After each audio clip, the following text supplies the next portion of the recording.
Hai dolok dini ke ang amui sokmani phunuknai ke mosla yogui tongo mosla munmani pore mosla kaham ke munmani pore hingke ang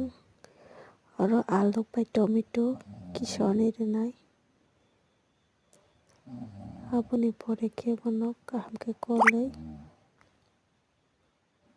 kholopui toninai moijina bagui kholopui rwkang obo khe chwraini bagui mui songo chakomra bai chwraini banta ani papa hingke chakomra thokjago aboni bagui songoi tong kaisa kisoni rwnai aro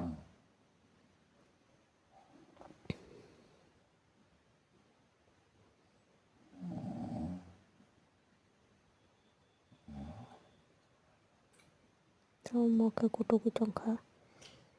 kisa koloi nini alu rok muiyakhou o munkha khulopui rwkha.